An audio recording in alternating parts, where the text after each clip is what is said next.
Let's start with the today's topic, government interference in international trade or government intervention in international trade.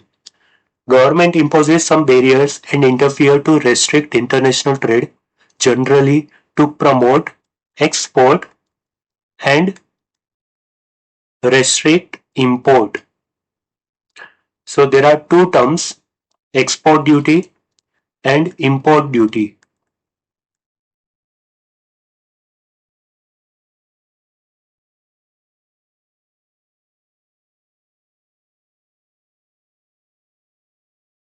Export duty is charged by exporting country on export and import duty is charged by importing country on importing goods and services.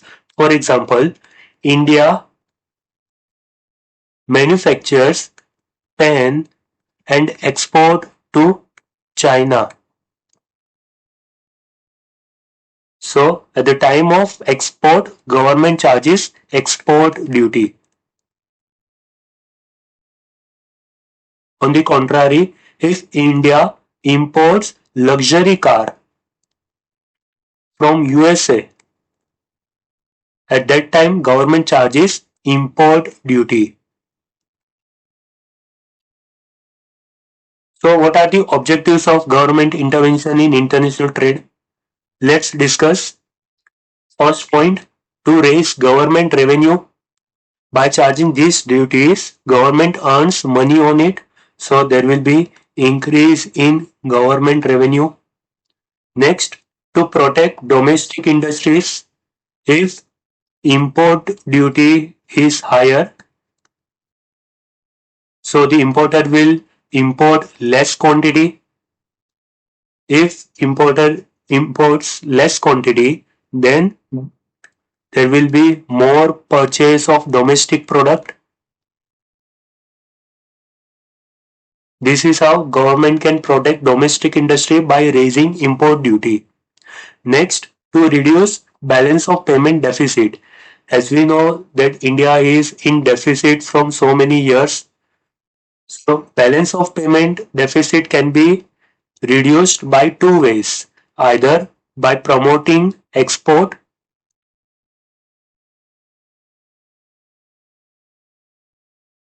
or by restricting imports.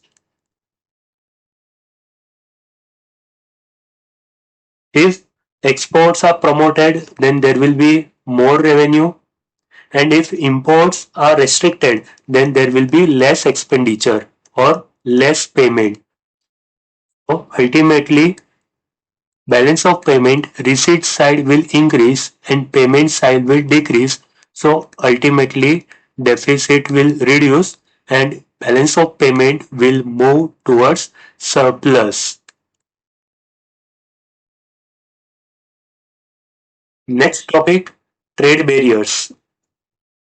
Trade barriers is a restriction imposed by government on export and import of goods and services. So trade barriers can be applied by two ways, tariff barriers and non-tariff barriers. There are two types of trade barriers, tariff barriers and non-tariff barriers. Tariff barriers such as custom duty. So remember, for exam point of view, custom duty is one of the barrier which covers under tariff barrier. So what is tariff barrier? Tariff barriers are the taxes or duties imposed at the time of export and import. And what is non-tariff barrier? It is a quantitative restriction by government, such as quota. So trade barriers can be divided into tariff barriers and non-tariff barriers. Now let's discuss some forms of tariff barriers, variations and effects of tariff barriers. So first point, forms of tariff barriers. Tariff barriers can be broadly classified into specific tariff and ad valorem tariff. Specific tariff and ad valorem tariff. So let's discuss first point, specific tariff. What is specific tariff? Specific tariff is a lump sum tariff or fixed fees charged per unit of imported goods. For example, if cycle is imported from another country and the price of one cycle is 5000 rupees and fixed charges, that is specific tariff, is 1000 rupees per cycle, then final price will be 6000 rupees. And the value of cycle is 10,000 rupees, then also same amount of duties will be charged. So specific tariff is a fixed or lump sum amount which is charged per unit. So the value of cycle can be 5000 or 10,000. On both the cycles, same amount of tariff will be charged. That is specific tariff. So final price will be 10,000 plus 1,000, 11,000 rupees. For example, 1,000 rupees is charged on import of one cycle. Next, ad valorem tariff. Ad valorem means according to value.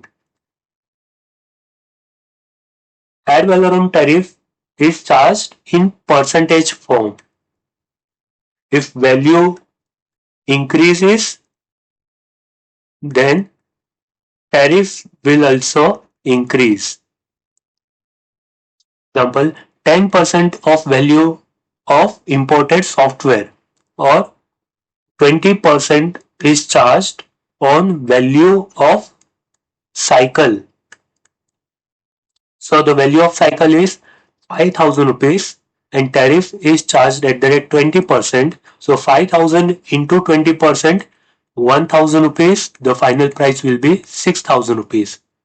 And if the value of cycle is 10,000 rupees, then 20% of 10,000 will be 2000 and ultimately final price will be 12,000 rupees. So ad valorem tariff is a percentage based tariff.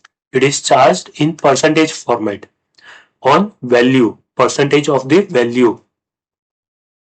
So we have discussed two types of tariff, specific tariff which is lump sum in nature and ad valorem tariff which is according to value. It is charged in percentage format. And ad valorem tariff is the widely used across world. But people started making invoices with less amount. For example, value of cycle is 10,000 rupees. So they will make invoice of 1000 rupees. So they have to pay only 200 rupees as tax. To avoid this cheating, the government has introduced mixed tariff. So let's start with the variation of tariff barriers now. So what is mixed tariff? Mixed tariff is charged higher of specific tariff or ad valorem tariff, whichever is higher.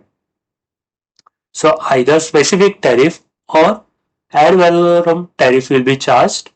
For example, if cycle is imported and value of one cycle is 5000 rupees, according to specific tariff, 1000 rupees will be charged. So total final price will be 6000 rupees. Similarly, if the value of one cycle is 5000 rupees and ad valorem tariff is 10%, then 5000 into 10%, 500 rupees will be charged. Total final price will be 5500.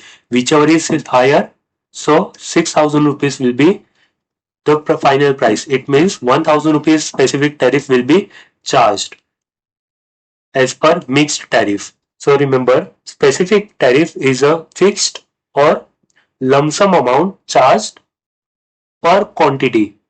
Ad valorem tariff is percentage based tariff which is charged on the value of imported goods, and mixed tariff is charged higher of the specific or ad valorem.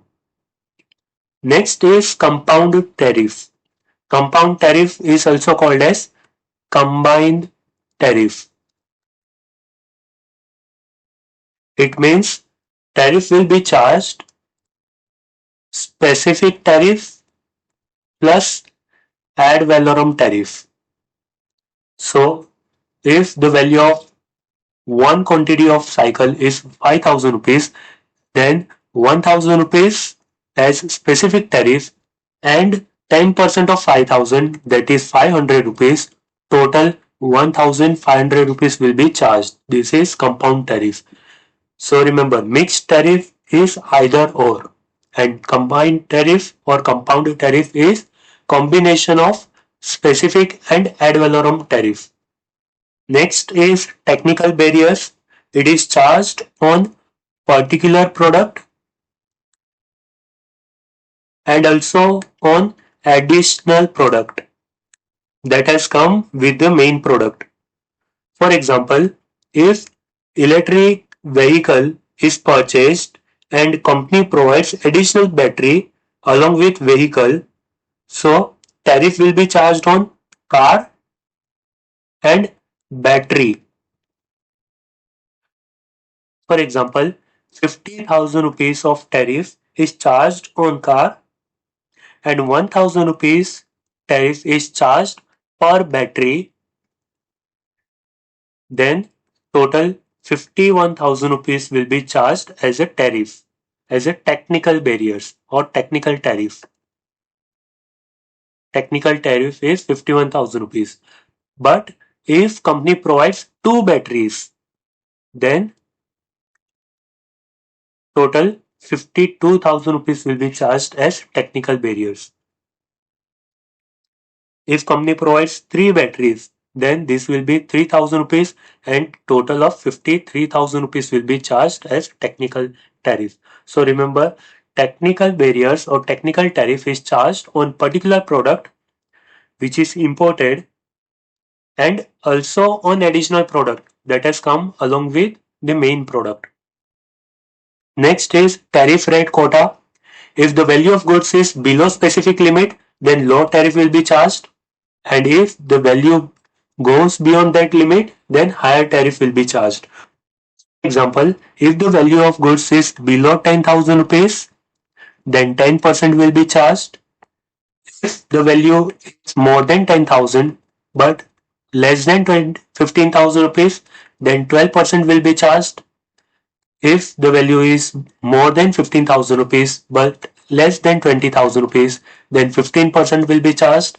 And if the value of goods exceeds 20,000 rupees, then 18% will be charged. So this is a type of tariff rate quota. The quota has been set, and if the value goes beyond that limit, then higher tariff will be charged. So this is similar to slab rate tariff. If the value of mobile phone is 15,000 rupees, then 12% will be charged as a tariff. And if the value of mobile phone is 16,000 rupees, then 15% will be charged as tariff. So this is tariff rate quota. Let's discuss most favored nation tariff. It is a tariff charged at low rate. Lowest tariff is charged if they trade between member countries. For example, WTO member countries will be charged at lower rate. So if they trade between each other, then lower tariff will be charged. Next, variable tariff. It is charged to bring imported product at the same level of domestic product value.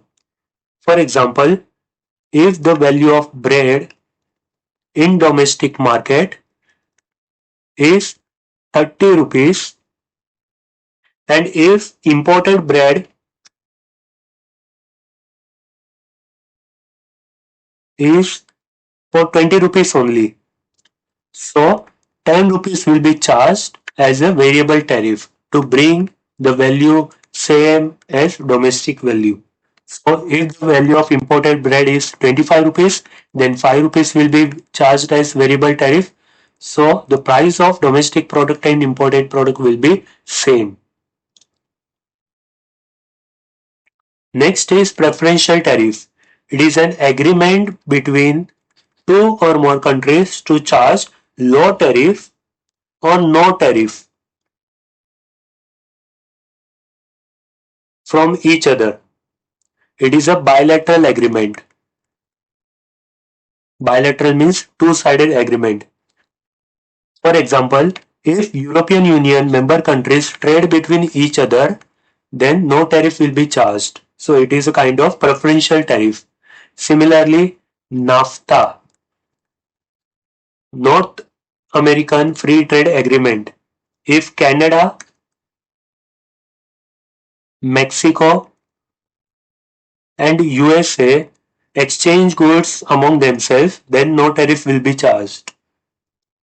Similarly, preferential tariff can be unilateral. Unilateral means one-sided. For example, if USA comes into agreement or if USA enters into agreement with Bangladesh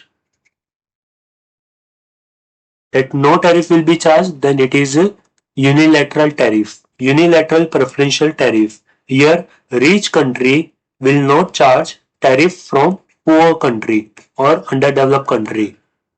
Developed country will not charge tariff from underdeveloped country. So it is a kind of preferential tariff. Now here you can see recent news. India has successfully finished talks of FTA with the UK. This will allow on easy movement of certain goods between UK and India with minimum trade and tariff barriers. So remember trade and tariff barriers. Tariff barriers is reduction in duty. And another news is this last point. The US's trade deficit rose significantly by 14% month-on-month basis to $140.5 billion in March. Exports remained almost flat at 278.5 billion, while import rose 4.46% to $419 billion. So it is about US's trade deficit.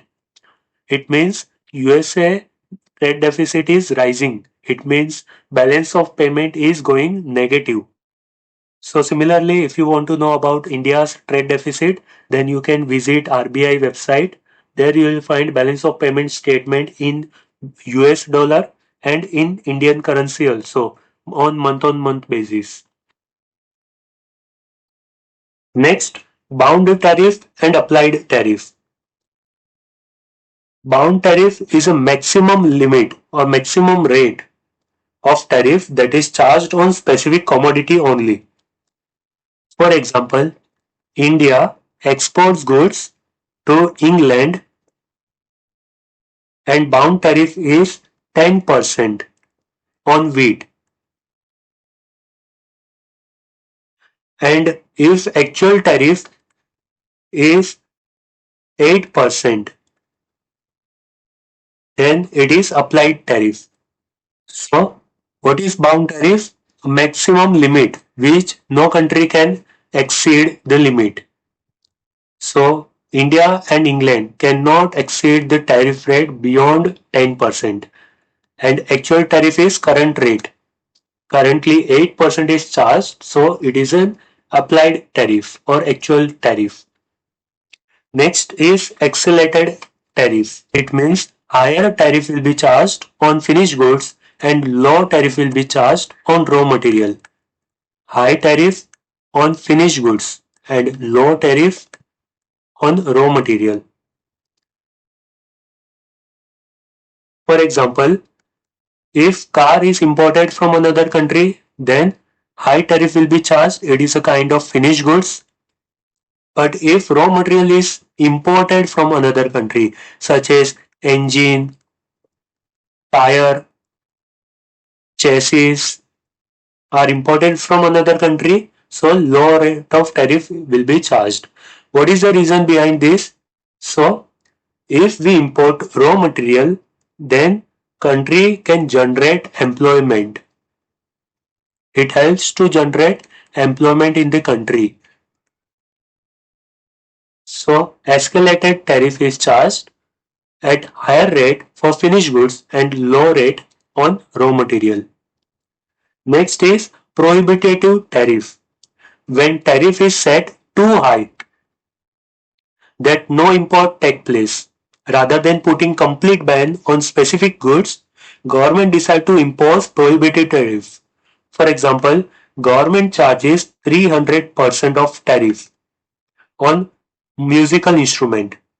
So if the price of musical instrument is 20,000 rupees and 300% is charged, that is 60,000 rupees will be tariff and final price will be 80,000 rupees.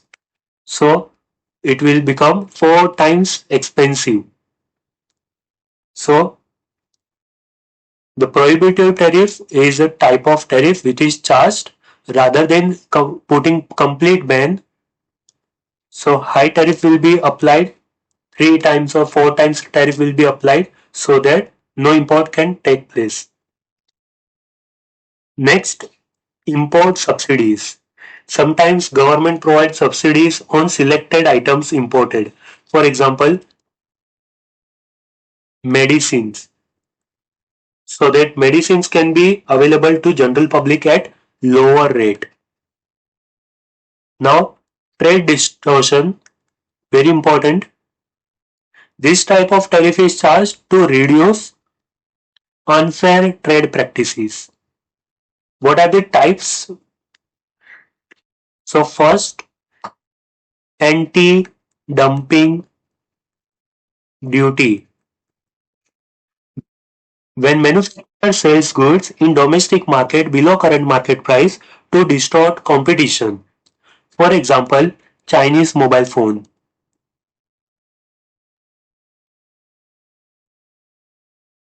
During 2010 to 2015, additional import duty charged to set off foreign price advantage. So this is anti-dumping duty so that these cheap quality products cannot be dumped into foreign market or domestic market.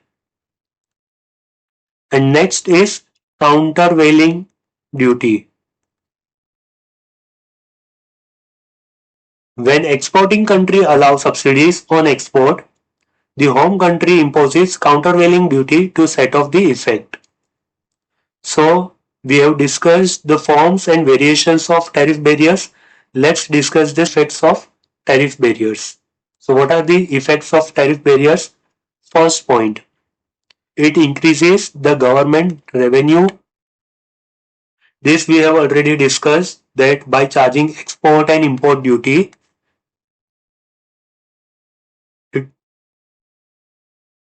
the government can raise revenue. It will also protect us the interest of domestic country.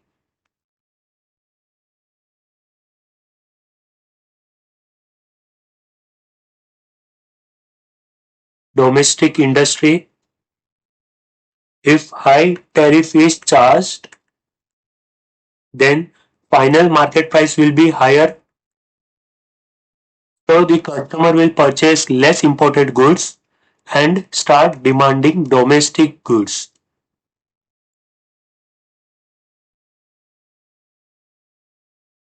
Next, it increases the profit of domestic producer. For example, if the value of goods is 100 rupees and 30 rupees of tariff is charged, then 130 rupees will be gross amount and profit is added of 20 rupees, then the final price will be 150 rupees. But if there is no tariff charged, then the value of product will be 100 and the producer will add 50 rupees of profit.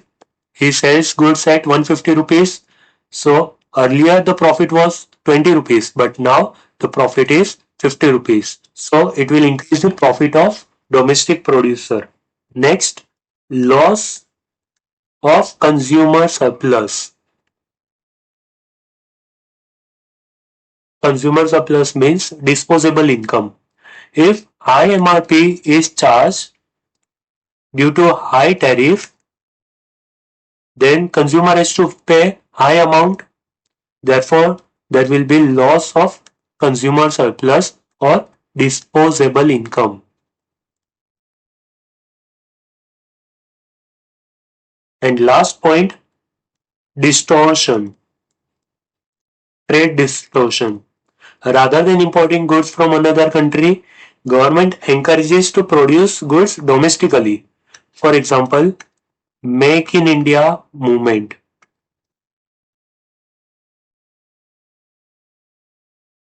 Let's discuss non-tariff barriers. These are the quantitative restrictions on export and import of goods and services. These can be classified into technical barriers or technical measures and non-technical measures. Let's discuss each measures in detail. Sanitary and phytosanitary measure. It is complete ban on those products which are harmful for plants and human life. Next, technical barriers to trade. It is a minimum standard or quantity required to maintain at the time of export and import. Mostly in case of food items, we have to maintain international standard and quality of particular institution. For example, ISI, International Standard Institution. Next, import quota. Government sets restriction on specific items to be imported in limited quantity only. Next, embargo. It is a complete ban on specific goods for specific period of time. For example, India has banned Pakistani citizen for a specific period during Cold War. Next is price control measures. It establishes minimum import price on specific product. For example, if laptop is imported from another country, minimum of 30,000 rupees should be the cost price. Next, licensing. It is another way of restriction. Some commodities require government license for export and import of goods and services. Next, prohibition. Some commodities are prohibited from export and import, such as arms and ammunition. Next, financial measures. It is a foreign exchange regulations. Some countries prefer to receive advance up to 50% is an example of financial measures. Next, measures affecting competition. Government sets some regulation for healthy competition. Trade related measures. Some parts or components of product must be manufactured in domestic industry. For example, to manufacture refrigerator, some proportion, let's say for example 25% of the unit should be manufactured in India only. It helps to protect interest of domestic manufacturers. Next, restriction on post-sale service. Government restricts foreign company to provide after-sales service in domestic market so that Indian service provider can get employment. Next, administrative procedures. For example, delay in administrative work such as documentation part so that the importer will get demotivated and they will import less. Next, rule of origin. Government allows only those commodities which are originated by specific country. They charge lower tariff from them and commodity which are originated outside that specific country will be charged at higher tariff rate. Export related barriers, for example, ban on export of onion. because production is not sufficient to supply domestic market itself. So government introduces export related barriers. Export related barriers can be of two types: subsidies and incentives.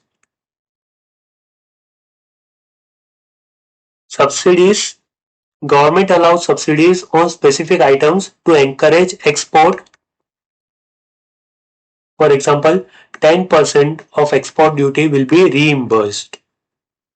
And what is incentive? No export duty at all will be charged on specific product. For example, pharmaceutical product for 5 years. It is an example of export related barriers. Next is VERs, voluntary export restraints. It is a type of informal quota by country limiting the quantity of goods that can be imported during specific time period, so that farmers cannot export to foreign market and domestic consumers can enjoy the benefit. Next topic: India's foreign trade policy. Foreign trade policy is also called as export import policy.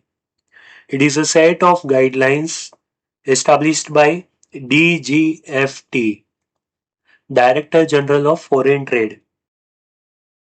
It is regulated by Foreign Trade Development and Regulation Act 1992. It contains export promotion measures and policies and procedures to encourage foreign trade.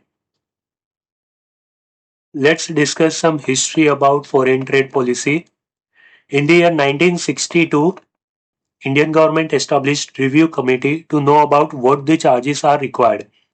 And in the year 1985, Mr. V.P. Singh, who was handling Ministry of Commerce and Industry, has established for initial period of 3 years.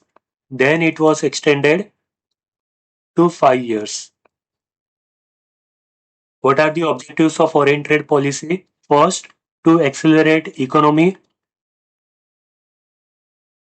It means economic growth. Next, to generate employment opportunity. Next, to generate business opportunity and encourage domestic producers to export. Then, to provide high quality goods at reasonable price to consumers. Now let's discuss what are the objectives of new foreign trade policy. Current foreign trade policy is 2021 to 26. These 5 years new foreign trade policy, the objectives are: first, to assist in global market opportunity.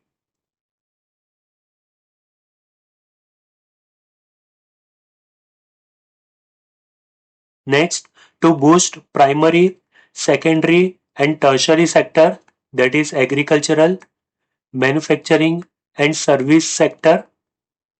Next, to generate employment. Next, to raise standard of the product and to provide high quality of goods to consumers at reasonable price. These are the objectives of new foreign trade policy 2021 to 2026. So export import policy was created by Ministry of Commerce and Industry by Mrs. Nirmala Sitharaman. She was then Minister of Ministry of Commerce and Industry. The policy considers: first point, simplification and merger of reward scheme. The reward will be provided to MEIS and SEIS. Mercantile Export India Scheme. Mercantile means visible export, means goods, tangible item, and Service Export India Scheme means invisible item. Next, to boost Make in India, rather than importing, encourage domestic producer to produce more. So there will be low balance of payment deficit. Next, trade facilitation and ease in doing business by encouraging digitalization and reduction in paperwork. For example, online filing of documents, complaints, and e-governance. Next, facilitating and encouraging export of defense items. For example, in the sector of aerospace, nuclear energy, etc. Next, duty exemption for export import of specific goods and services for specific period of time, for example 5 years. That is, government does not charge any duty for 5 years. Next, settlement of complaints and trade disputes.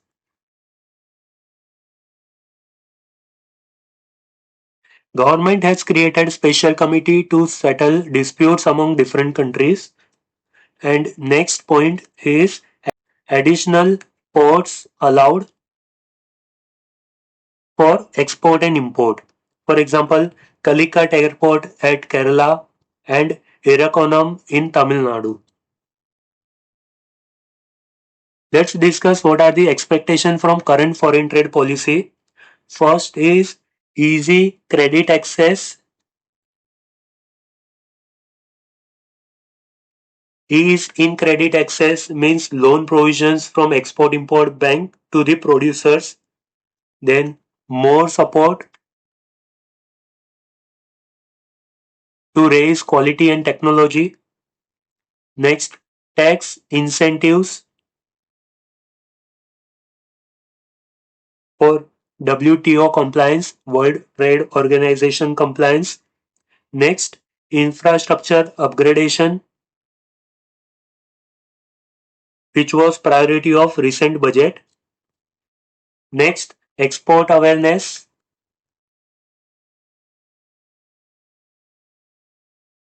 among producers, export awareness among producers to boost export. Then import substitution to produce those products which are similar to product which we import.